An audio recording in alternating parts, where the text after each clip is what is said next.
Apa hukumnya seorang wanita, anak gadis, suka merebut suami orang?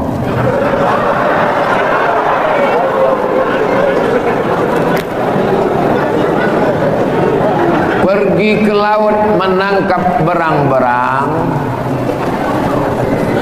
pergi menangkap berang-berang sambil mengais-ngais. Kalau anak gadis suka mengganggu laki orang, maka yang jomblo menangis-nangis. Kenapalah kalian ganggu laki orang, padahal anak muda yang ganteng-ganteng, yang lajang-lajang masih ada banyak lagi. Ini memang lain selera kawan. Laki orang lah dia kan. Maka dalam Islam diajarkan, la taqrabu zina, jangan dekati zina. Tukar-tukar nomor handphone, kenal-kenalan di aplikasi, komen-komen, like di Instagram, FB, pancing-memancing. Handphone bapak pakai password, ibu tak boleh tengok. Akhirnya terjadilah apa yang terjadi. Sarana prasarana telekomunikasi memudahkan orang mengaji, memudahkan orang buat baik, tapi buat dosa juga semakin mudah. Maka perlu hati-hati dan waspada. Hati mesti sering ditundukkan dengan zikir dan selawat, ke masjid berjamaah. Kalau tidak, godaan zaman nih, masya Allah, tabarakallah, subhanallah, na'udzubillah. Bapak-bapak yang sudah mengaji, alhamdulillah. Mudah-mudahan anak-anak gadis yang mengganggu ini segera berjumpa dengan jodoh yang baik-baik, insya Allah. Ibu mesti bersolek lebih cantik dari anak gadis. Kalau tidak, sayangan ibu berat, Bu. Betul tak kata saya? Banyak perempuan bersolek di luar rumah untuk laki-laki orang lain. Tak betul. Perempuan bersolek untuk suaminya. Suaminya pulang, dia bersolek. Jangan sampai dia bau bawang putih, bau minyak kayu putih. Maka dia mesti menunjukkan diri baik. Laki-laki mesti menjaga matanya, harkat martabat kehormatannya. Kullukum ra'in, setiap kamu adalah pemimpin, wahai laki-laki. Wa kullukum mas'ulun, kamu akan disoal, kamu akan ditanya malaikat tentang amanah. Malam ini judul kita amanah. Amanah suami adalah jaga istri, jaga anak, jangan selingkuh, jangan sampai kenalan dengan anak gadis yang mengganggu. Saya tahu ibu ini bukan bertanya, cuma mau curhat tentang suaminya saja. Mudah-mudahan Allah bukakan pintu hati. Ibu yang suaminya sedang diganggu, mengadu kepada Allah, berdoa, berzikir. Mengadu kepada manusia, ibu punya wali. Wali ibu, ayah, datuk, kakek, abang, adik, abang ayah, adik ayah. Itu wali ibu. Panggil suami. Bukan ibu yang menasihati dia. Wali memanggil. Kamu sudah punya istri, kenapa kau menggatal mencari anak gadis juga lagi? Kurang cantik apa keponakan kami itu? Nah, itu perlu. Mengadu kepada manusia, kepada wali-wali saja. Mengadu kepada Allah. Di sujud terakhir, mengadulah kepada Allah dalam hati. Ya Allah, suamiku ini sedang diganggu pelakor. Kuatkan hatinya dalam iman dan Islam. Selamatkan ya Allah. Adapun pelakor ini, berikan hidayah, dekatkan jodohnya, tapi jangan suamiku ya Allah. Bagaimana hukum orang hafiz Quran bermakmum kepada orang awam, sedangkan mereka tahu kalau ada hafiz? Ini nampaknya menyindir saya karena nggak hafal Quran tadi. Majulah Abdul Somad jadi imam, padahal di belakang ada orang yang lebih baik nasabnya, Habib Rifqi, dia sayyid, saya tak sayyid. Ada orang yang lebih banyak hafalannya, ada orang yang pakaiannya lebih sunnah, dia berjenggot, saya belum tumbuh. Beliau bersorban, saya berpeci. Apa hukumnya? Yang maju jadi imam pertama adalah ulil amri, pemimpin. Ulil amri mengangkat imam tetap Masjid Al-Amin, namanya imam ratib. Tidak boleh maju orang siapapun datang ke masjid ini kalau tidak izin dari imam ratib. Imam ratib mempersilakan siapa yang boleh maju. Aqra'uhu, yang paling banyak hafalan Qur'annya, maju ke depan. Tapi ini tertib susunan ini adalah sunnah, bukan rukun, bukan wajib. Kalau rukun dilanggar, wajib dilanggar, batal sholatnya. Maka kalau cerita sah tak sah, maka sholatnya tetap sah, tapi kurang afdal. Ini yang hafal 30 kenapa tak mau maju ke depan? adakan fit and proper test seleksi imam. Majelis Ulama Indonesia, Nahdlatul Ulama, Muhammadiyah, para habaib, ulama, akademisi diundang untuk menyeleksi imam. Maka diangkat imam ratib. Kalau sudah imam ratib di depan, tidak ada boleh orang lain maju ke depan. Begitulah susunan tentang imam. Sah tak sah? Sah. Afdal tak afdal? Yang afdal adalah yang paling alim, paling baik nasabnya, paling ikut sunnah, orang paling berilmu, dan seterusnya.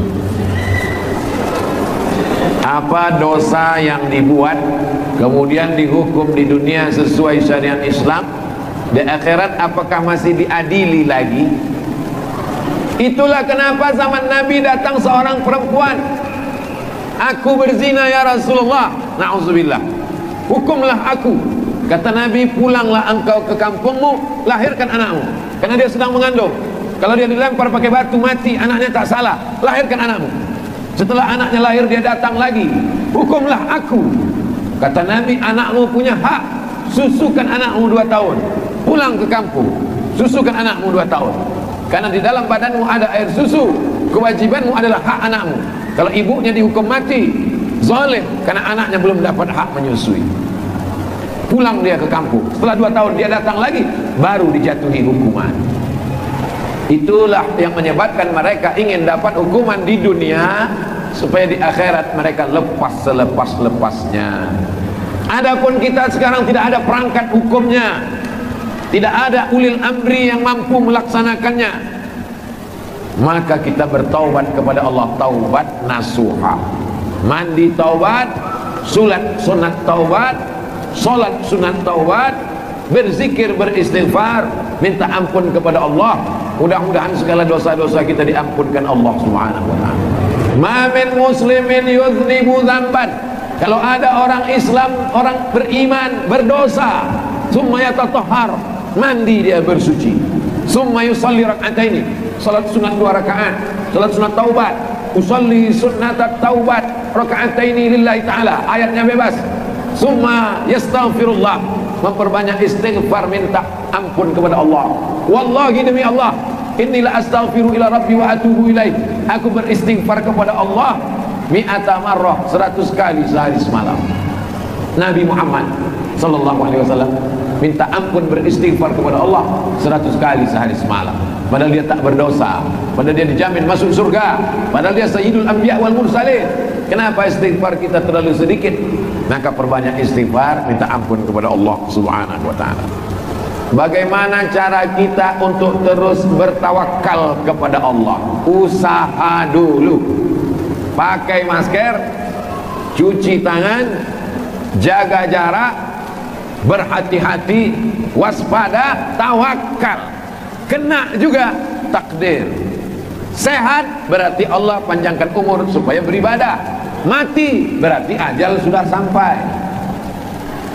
Tidak ada bumi yang basah, tidak ada bumi yang kering, tidak ada ranting yang patah, tidak ada daun yang jatuh.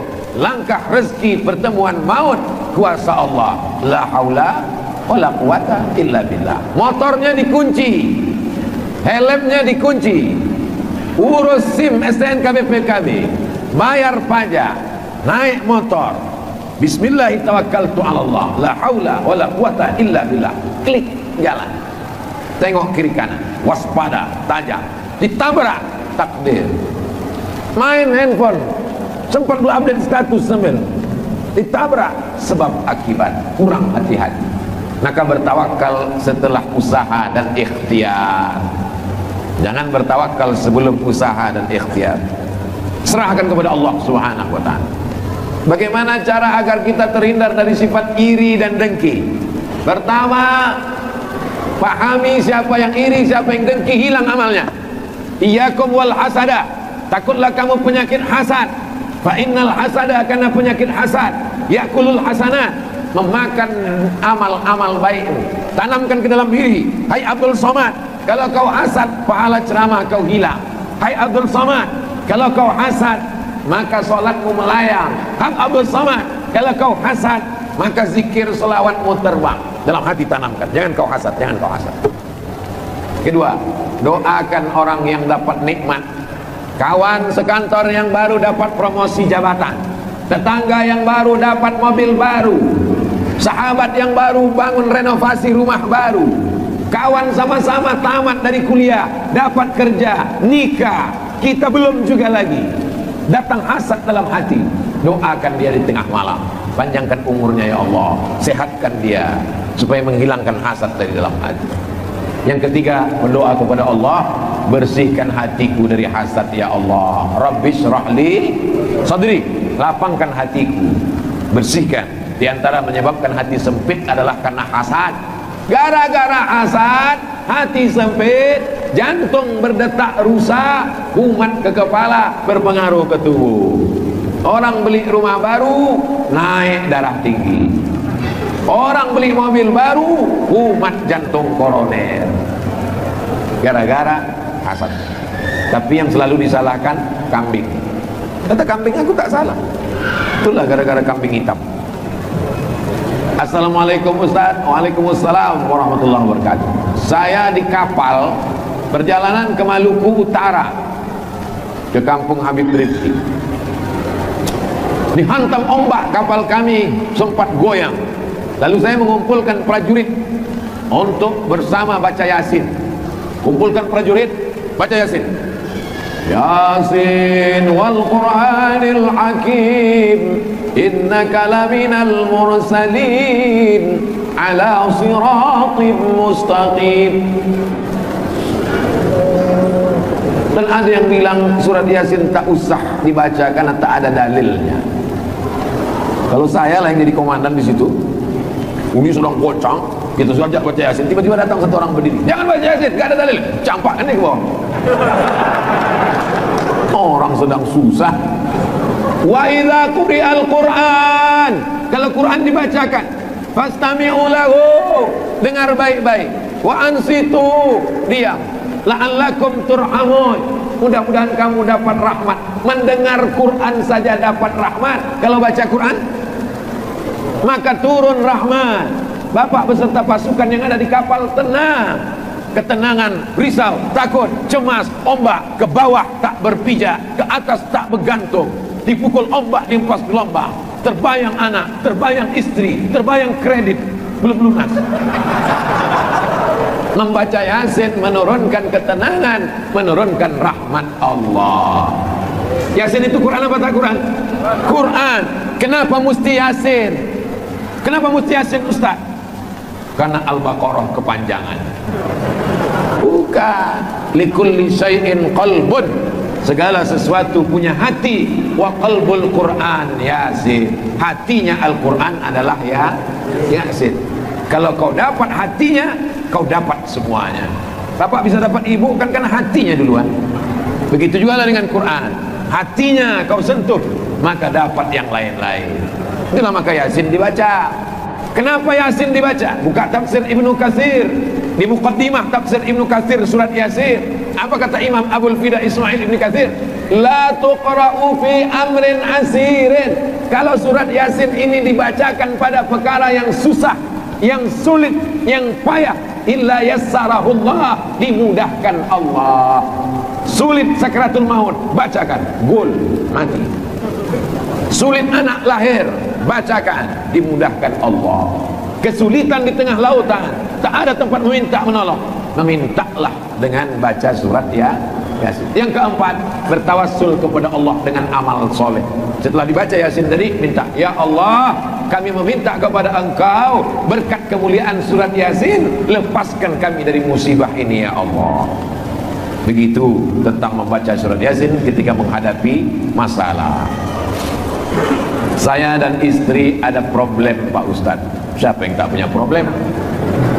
Istri saya beberapa waktu lalu berselisih, bertengkar dengan ibu mertua saya. Berarti dengan mak dia lah ini. Saya sudah mendampinginya untuk menghadap dan meminta maaf sebanyak 2 kali, tapi hasilnya tak sesuai harapan. Mohon pencerahan dari Pak Ustadz. Meminta maaf kepada ibu 2 kali tak dimaafkan, mundur. Mau berapa kali? Kalaulah ibu itu dulu menyusukan kita cuma 2 kali, habis itu dia mundur, sudah lama kita mati. Kalaulah ibu itu dulu meneran ngeden kata orang Jawa, 2 kali aja dia ngeden, tak lahir, kemudian dia berhenti, tak lahir kita ke dunia. Kalaulah ibu itu dulu tak sabar menyusukan, mendidik, mengajar kita, hanya 2 kali aja. Berapa kali dia melarang kita, jangan kau main-main habis maghrib nanti kau ditangkap hantu, jangan kau terlambat pulang. Tak pernah dia bosan. Lalu kenapa sekarang kita bosan meminta maaf? Jangan pernah bosan, jangan pernah hitung sekali 2 kali. Belikan makanan yang dia suka, bawakan.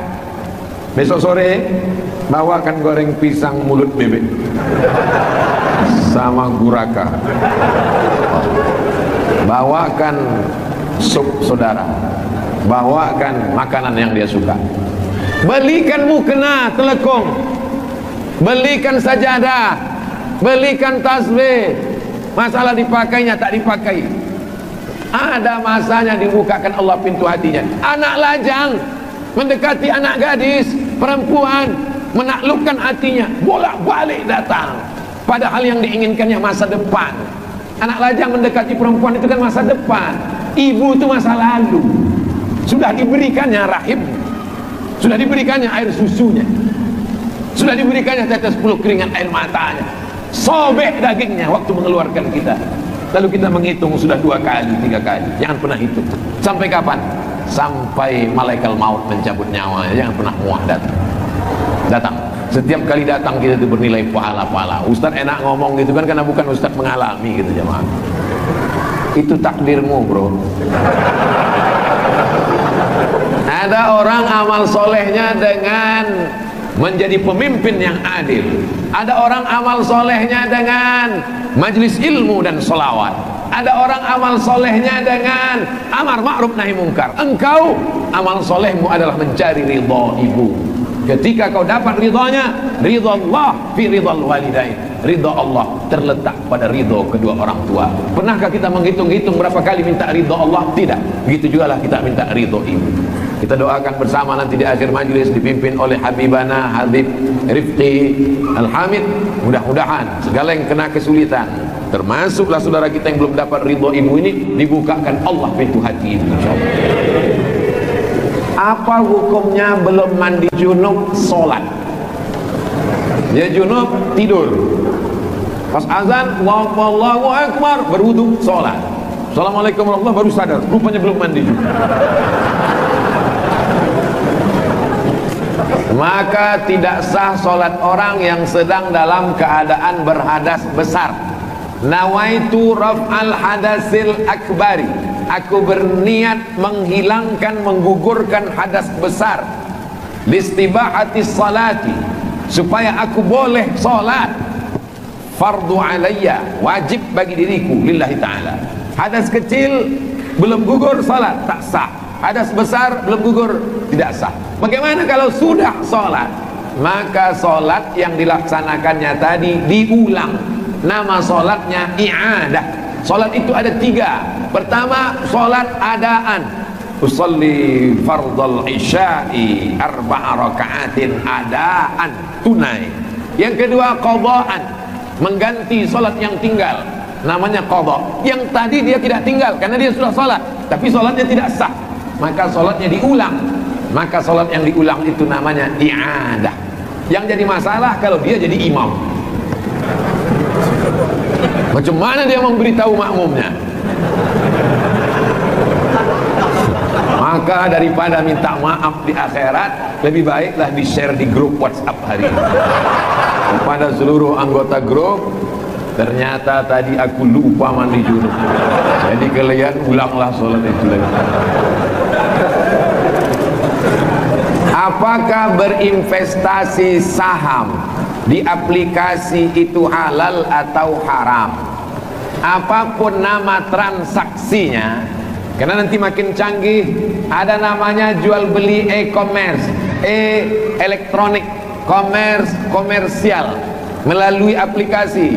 Ada namanya akad jual beli yang tidak seperti di kita di kampung. Aku beli air minum ini dengan harga 5.000 tunai, aku jual. Sekarang sudah pakai aplikasi macam-macam. Maka ulama fikih menetapkan 3 syarat. Kalau 3 syarat itu tidak ada, tidak ada satu dari tiga, maka jual belinya sah, makbul, diterima. Pertama, tidak ada gharar, gambling, ketidakpastian, judi. Yang kedua, tidak ada aniaya, zalim. Yang ketiga, tidak ada ghish, tipu. Kalau tidak ada unsur tipu, tidak ada unsur gharar, gambling, tidak ada unsur zulm, aniaya, maka transaksi jual beli itu sah. Untuk lengkapnya tulis di Google fatwa DSN. Kalau minuman mesti ada fatwa Majelis Ulama Indonesia, label halal MUI. Tapi kalau masalah ekonomi, nama yang memberikan fatwa DSN, Dewan Syariah Nasional, dalam bentuk PDF, bisa di-download untuk detailnya. Bagaimana membuat istri senang? Saat pulang kerja, istri saya sering menyambut dengan mukanya marah. Kalau bapak pulang, maka ibu mandi, pakai bedak, pakai minyak wangi untuk suami, bukan untuk orang lain. Bersoleklah untuk suami di rumah, bukan untuk tukang ikan di pasar. Karena kalau ibu bersolek untuk tukang ayam, nanti tukang ayam salah potong, maka ibu sambutlah dia dengan baik. Innama huwa jannatuki wa naruki. Suamimu bisa jadi surgamu, suamimu bisa jadi nerakamu. Dan suami juga mesti menjadi suami yang baik, mengikuti aturan syariat Islam, lemah lembut tutur kata dan bahasa. Sudahlah ngasih 500.000, permintaannya 5 juta. Ini tak betul, saling menjaga. Maka insya Allah Allah turunkan rahmat dalam keluarga bapak. Amin. Orang yang mabuk karena khamar tidak wajib sholat. Ini perlu diluruskan. Nanti orang yang malas sholat dia mabuk terus. Orang yang mabuk, maka sebelum dia sadar sholatnya tidak sah. Karena syarat sholat baligh dan berakal. Sedang dia akalnya tak ada, akalnya sedang terbang. Setelah dia sadar baru datang lagi. Sholat itu sah bagi orang yang sadar. Maka setelah dia sadar baru dia sholat. Bagaimana dengan orang yang mabuk dalam perjalanan? Mabuk naik pesawat muntah-muntah, mabuk naik bis, mabuk naik helikopter, mabuk naik kapal laut. Lain mabuk itu dengan mabuk yang ini. Ini nampaknya yang nanya ini belum pernah mabuk. Jadi Ustadz pernah belum juga. Jadi kalau saya kalau jalannya belok-belok, memang saya mesti minum antimu, tak kuat saya. Tapi kalau sedang mual, sedang sholat tidak gugur, kita tetap sholat. Tidak bisa sholat berdiri, duduk. Tidak bisa sholat duduk, berbaring miring ke kanan, ke arah kiblat, kepalanya di sini, kakinya di sini, ke kiblat. Tidak bisa sholat berbaring, miring, sholat telentang, pakai isyarat mata. Tak juga sholat, baru kita sholatkan. Jadi yang mabuk karena kendaraan tadi tak sama dengan orang mabuk karena khamar. Kedua, banyak orang ragu melaksanakan sholat saat dalam perjalanan karena merasa tak bersih, kotor. Bagaimana Pak Ustadz agar kita tetap sholat meski dalam perjalanan? Keringat tidak najis. Ini baju berkeringat tak najis, ketiak busuk tak najis, daki tak najis. Maka belajar toharah.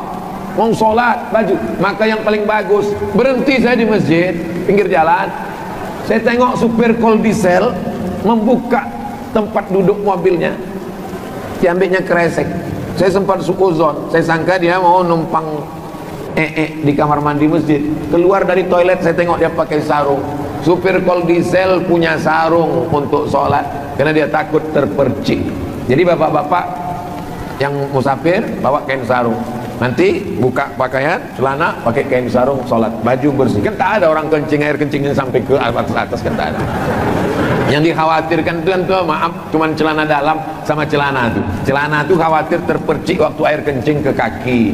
Yang pakaian itu saja. Kalau baju, pakai baju kaos, pakai sah. Tapi kalau bagus dia bawa baju koko, afdol. Bedakan antara sah tak sah dengan afdol tak afdol. Sholat pakai baju kaos, pakai kain sarung, sah. Tapi kalau afdal pakai baju putih, penutup kepala, maka beli buku fikih Islam Sulaiman Rashid 40.500 halaman, murah, supaya bisa kita membedakan mana rukun, mana syarat, mana wajib, mana sunnah, supaya bisa kita tahu, jangan sampai tak bisa membedakan apakah sah tak sah atau afdol tak afdol. Bagaimana membayar utang puasa? Sudah lewat bertahun-tahun dan belum dibayar utang puasa. Ini Ramadan 1442, ini Ramadan 1443. Yang tinggal di Ramadan kemarin 7 hari mesti diganti sebelum Ramadan ini datang. Syawal, Dzulqa'dah, Dzulhijjah, Muharram, Safar, Rabiul Awwal, Rabiul Akhir, Jumadil Awwal, Jumadil Akhir, Rajab, Sya'ban, mesti diganti di antara Ramadan ini. Pinjam air minumnya sebentar hadirin. Datang Ramadan berikutnya, yang Ramadan ini belum juga terganti, maka 1 harinya kena denda, bayar 1 hari dengan fidyah, membayar fidyah 1 mud. 1 mud itu 750 gram beras.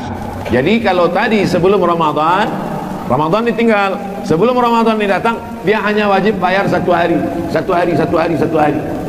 Kalau 7 hari, bayar 7 hari. Tapi kalau sudah lewat Ramadan ini 7 hari plus kena denda karena lalai, 1 hari plus 1 mud 7 on setengah, 10 hari plus 7 kilo setengah.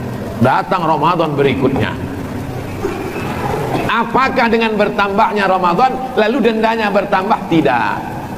Ramadan tak bertambah. Tapi jangan gara-gara ini lalu tidak mengganti puasa. Segeralah ganti puasa dengan laksanakan Senin Kamis. Niatnya qadha. Ibu, bapak puasa Senin, niatnya qadha, maka dapat pahala puasa sunat. Jangan niat puasa sunat, qadhanya tak lunas.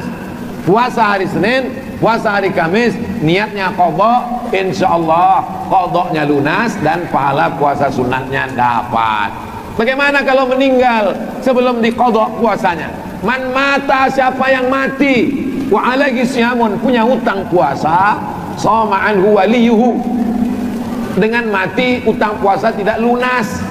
Kalau lunaslah utang puasa dengan mati, bagus kita mati. Mati, utang puasanya wajib dibayarkan oleh ahli warisnya. Maka ahli waris jangan cuma tengok surat tanah, tengok juga surat utang puasa. Assalamualaikum bang. Waalaikumsalam. Besok abang datang ke rumah ya, ini aku dapat catatan almarhumah emak nih di laci, mau kita bagi-bagi. Mantap, kata dia. Rupanya catatan utang puasa, mau dibagi-bagi. Bagaimana dengan puasa ibu hamil? Ibu hamil sama ibu menyusukan anak, ini penting bagi bapak. Walaupun bapak tak hamil, tak menyusukan, tapi istri bapak kan hamil, istri bapak kan menyusukan anak. Ini penting. Suami tanggung jawab di hadapan Allah. Ibu hamil dan ibu menyusukan anak, ada 3 mazhab. Mazhab yang pertama, hanya bayar fidyah saja. 1 hari bayar fidyah saja.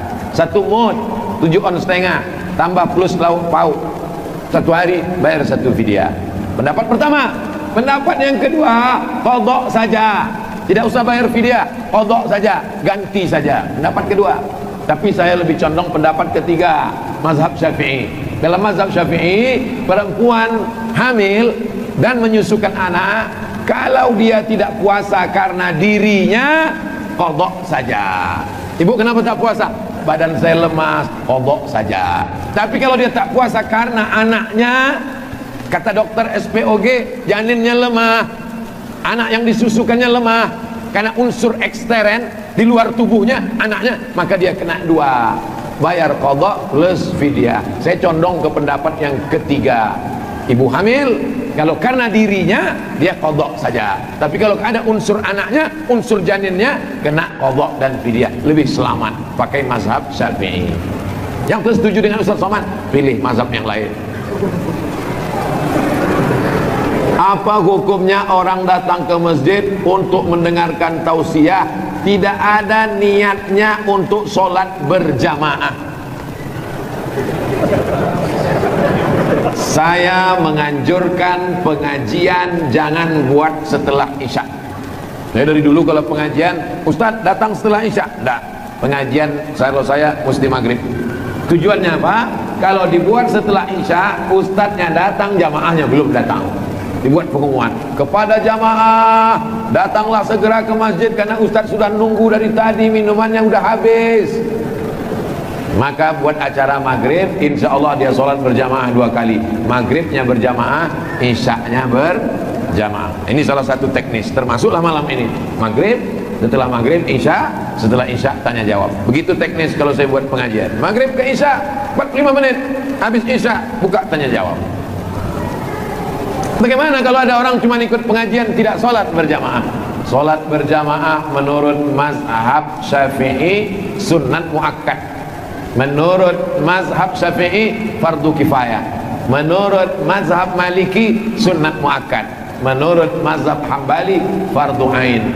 Itu maka kalau kita di Makkah, Saudi Arabia, begitu azan Allahu Akbar, Allahu Akbar, datang satpol PP ke toko-toko, haji, roh, karena sholat berjamaah wajib.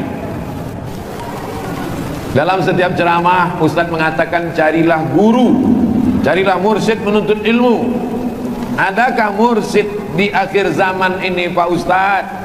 Cari mursyid yang berilmu, ilmu tafsir, ilmu hadis, ilmu fikih.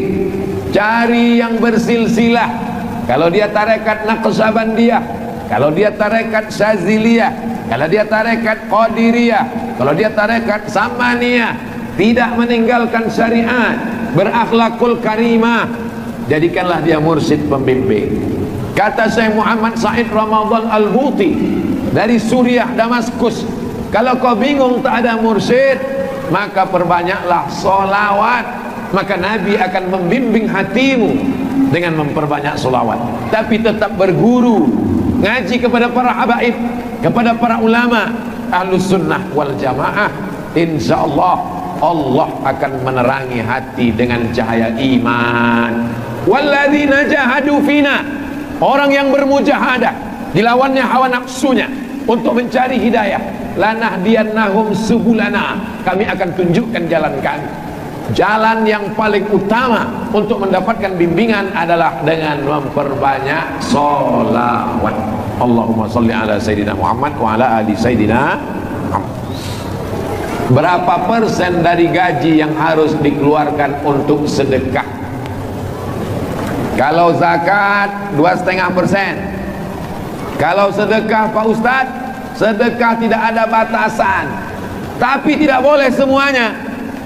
Jangan gara-gara saya bilang tak ada batasan, besok pagi semua tak punya rumah. Rumahmu mana? Udah ku sedekahkan semua. Datang sahabat Nabi, sudah mau meninggal dunia, dijenguk Nabi waktu sakit. Anaknya cuma 1 perempuan, menantunya kaya. Ya Rasulullah, ambillah hartaku semuanya, ambil untuk sedekah. Kata Nabi, tak boleh semua harta disedekahkan. Asyatru, kalau kau tak mau ambil semua, setengah, 50%. Tak, kata Nabi, tak boleh ambil 50%. Mana tahu bapak punya harta 10 miliar, sudah siap dia mau mentransfer 5 miliar. Jangan. As-sulusu kasir, 1/3 pun banyak, tapi boleh. Makanya wasiat tidak boleh lebih dari 1/3. Kalau ada uang 1 miliar yang boleh diwasiatkan untuk sedekah hanya 333 juta. Yang 666 tetap dibagikan kepada ahli waris. Bagaimana pendapat Ustadz tentang kepercayaan sebagian masyarakat yang menganggap gunung dan kuburan memiliki kelebihan? Gunung punya kelebihan lebih tinggi, kuburan punya kelebihan, karena kalau ditengok kuburan kita ingat mati, tapi mendatangkan manfaat dan menolak mudarat adalah Allah.